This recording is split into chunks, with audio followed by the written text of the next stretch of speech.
Now you might be thinking that this is a completely normal, funny looking fish, but this fish can breathe out of the water and walk on land. Naturally, after finding out about this so-called fish, I looked up if you can buy one, and you can. The fish is called a mudskipper, and I'm gonna buy one, build a home for it with a land and a water section with a working waterfall, and then feed it live insects as this thing goes crazy when feeding. So I found this website that sells mudskippers and it's pretty cheap, which I was surprised about. After placing the order, it says it should be here in about a week, so while we wait, it's time to start the build for the fake fish. I start off by using this old fish tank I've had laying around for a long time. This is a pretty good size, or so I thought. The mudskipper was a lot bigger than I expected. That's what she said. Are these jokes even still a thing? Now the plan, remember, is to make a land and a water section. To do this, I thought I could just use foam to create the land section, that way the water can go through the land and reach the pump. I lost my pair of scissors, so I had to resort to using a bread knife, as you do. After that, I have loads of rocks and some moss, and this will be the main area of land where the mudskipper can hang out on, and this is where he'll go crazy while eating his food. I start by figuring out how I want this land area to be. I want to make it easy enough for the mudskipper to get out of the water and onto the land, so I use these rocks to gradually build up a natural ramp.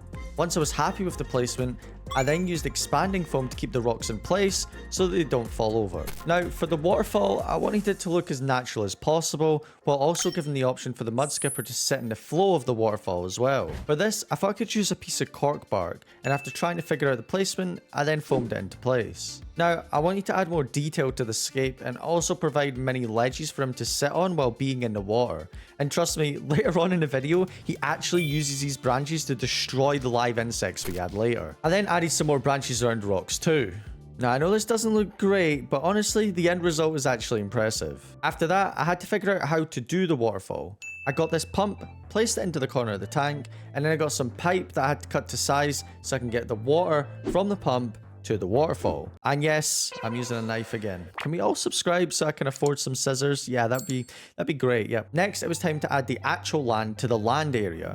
For this, I'm going to use moss. This way it can act as a natural filter and also grow really nicely eventually. It actually fit perfectly, which was a little bit weird. And yeah, there we go. I'm actually really starting to like this. Now I know what you're thinking. The pipe. Yeah, I know. Okay, so after thinking, I'm actually going to try use string wrapped around the tube, and then put sphagnum moss around the tube so it sort of looks like a vine. So after coming up with that idea, I grabbed my trusty bag of sphagnum moss that every man in his house has, and I tried that plan that I had. I start by placing the moss over the pipe and then tie a little bit of string around it to keep it in place. And I'm not gonna lie, this was a lot more difficult than it looked. I used to be the kid that had Velcro shoes instead of laces. Yeah, I was bullied. I then added a rock to cover it up and also allow me to rest more moss on top of it, fully covering the pipe from being seen. Personally, I actually think this looks really cool. Next, it was time to add the sand, and this is where the build really takes off and looks amazing. For this, I'm just using simple sand and gravel. I pour a decent amount of sand into the tank, as they do enjoy messing around with it from time to time, and I also might add some small future fish or snails in a tank to help the cleanup crew. As you can see, this looks really cool, considering I was just making this up as I went along and I didn't really have a complete plan for it. After that, I added some water, and I don't think you really need to see me adding some water. Once I filled the water up to the right height, I then turned on the pump and it was working perfectly, I'm not gonna lie. I was really happy with it. Now mudskippers need a little bit of salt in their tank, so I got some and added it to the water. I then wanted some floating plants to help with the filtering of the water and to make it look a little bit nicer. I didn't want to add any plants on the land because he's a chunky boy and I think that would just flatten him. I only added a few floating plants as these things multiply pretty quickly, and I've also kept them in this tub for a long time, as you can see from the roots. The walking fish has finally arrived and is in this box ready to be put into his new home. I'm just kidding, he's safe and sound in this bag of water. I need to keep him in this bag for around 20 minutes while he floats on the water of the new tank.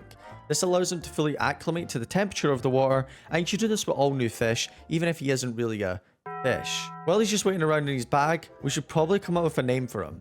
I asked my friend, and she thought of the name, drumroll, yep, can I get a drumroll, thank you. Skipper. Get it? Because it's a mud skipper? Because skipper, skip. Anyway, 20 minutes have passed and it was time to add Skipper into his new home. And after struggling for a good 5 minutes trying to get him out of the bag, he finally got out. I mean, just look at him. He's so cool. He went straight over to his island to check it out and he's poking halfway out of the water. He even went over to check out the waterfall and rest on a branch. And then he goes back onto land and fully goes out of the water. This was extremely cool to watch. Now remember, we're going to be feeding Skipper live food to see how he reacts. And trust me, it gets insane. I let a day pass before feeding Skipper as I wanted to fully let him understand his surroundings and get used to the new tank. But it was now time to feed him some small crickets and see how he reacts to them. Now if you don't know, mud skippers actually do have teeth and can take down small crabs and eat them, which is insane. So he should easily be able to take down some crickets. If I could even record the next part, Skipper was going crazy for the crickets and started destroying them. He even seen a cricket in the water at the other side of his tank, jumped into the water, swam over, and took the cricket down. This guy is crazy. I gave him more crickets and he always jumps into the water to get them. It's so fun to watch. I really hope I got that on camera. He just jumped.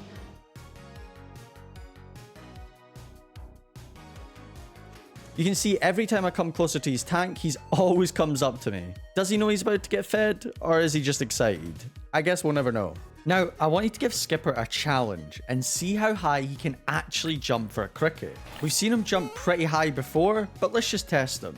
I'm just giving him a simple cricket. But just quickly, did you know that mud skippers can also teleport? Yeah, it's pretty crazy to watch. You can see in this video as he gets closer to grabbing the mud skipper, it literally teleports to a different location to avoid being captured.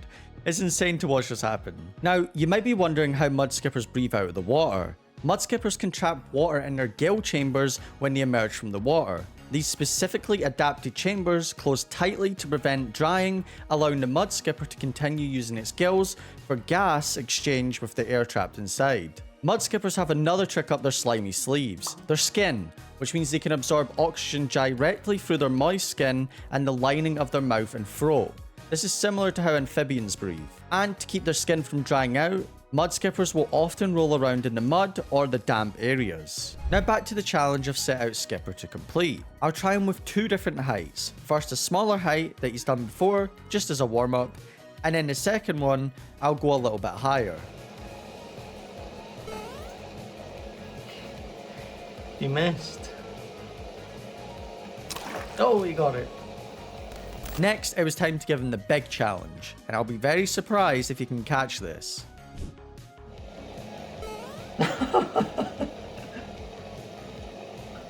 No, Skipper, get it.